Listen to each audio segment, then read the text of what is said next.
Invisible shackles. Have you ever met someone who seemed to be doing everything right, yet felt strangely empty? A friend once told me about his life. He wakes up early, takes the same packed train, works long hours, comes home exhausted, and scrolls on his phone until he falls asleep. From the outside, it looks normal, productive even. But one evening he confessed, almost in a whisper, "I don't feel alive." That moment struck me because he isn't alone. In fact, many of us live like this, outwardly successful, inwardly restless. Society moves faster and faster, yet deep inside we feel trapped. Not by chains we can see, but by invisible shackles. From childhood, the pattern begins. School teaches us to chase the right answers, not the original ones. We memorize, we repeat, we adapt. Grades measure our obedience to rules, not the depth of our thinking. Later, work continues the cycle. We're trained for efficiency, fitted neatly into roles, as if we are gears in a vast machine. The system values predictability, but the human spirit longs for meaning, curiosity, freedom.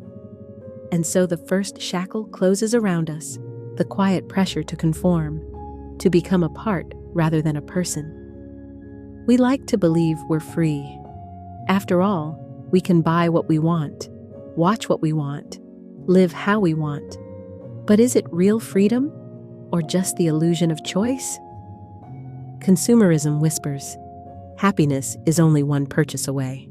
The new phone, the next trip, the car upgrade. And yes, it feels good for a while. But soon the emptiness creeps back, and we start chasing again. Meanwhile, society's expectations stand tall like invisible walls. Rules, norms, unspoken judgments. They keep life orderly, yes, but they also shrink the space for individuality. It's like living in a room with painted windows. From inside, you believe you can see the world. But in truth, you're staring at walls disguised as horizons. Where do these shackles come from? For many, they start with education. We confuse knowledge with wisdom. Knowledge can be memorized, copied, passed from one person to another. Wisdom is different. Wisdom is born of reflection, of doubt, and sometimes even failure. A student who scores high may simply know the system's rules. But does that mean they can think independently? Does that mean they know who they are? This is the danger of false education. It fills our heads without opening our minds. The more we stuff in, the more confused we feel. Progress stalls, growth stops. Real education should set us free. It should give us the tools to ask better questions, not just faster answers. It should build mental models that let us see beneath the surface, to grasp the hidden patterns of life. Most of all, it should help us meet the one person we often neglect, ourselves. So how do we break free? Not by tearing down society, but by awakening within it. Real freedom isn't doing whatever we want. That's not freedom. That's chaos. Real freedom is making conscious choices and then carrying the responsibility that comes with them. It means pausing before the purchase and asking, do I really need this? Or am I filling a hole inside me?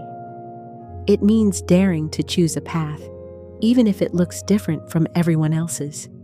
It means accepting that we are responsible not just for what we achieve, but for who we become.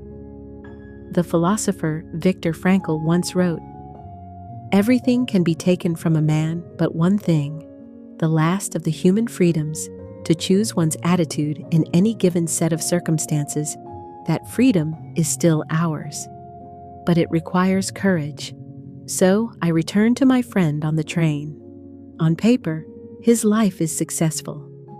In reality, he feels bound by invisible chains. And maybe you feel some of those chains too.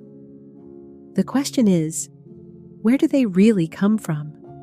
Are they built by the world outside us? Or are they locked inside our own minds, in our fear, in our silence, in the limits we quietly accept? Perhaps the scariest shackles are not imposed by society, but by ourselves. And perhaps true freedom begins the moment we recognize them and dare to break them. So let me ask you, what invisible shackle holds you back today? And what small step could you take to finally set yourself free?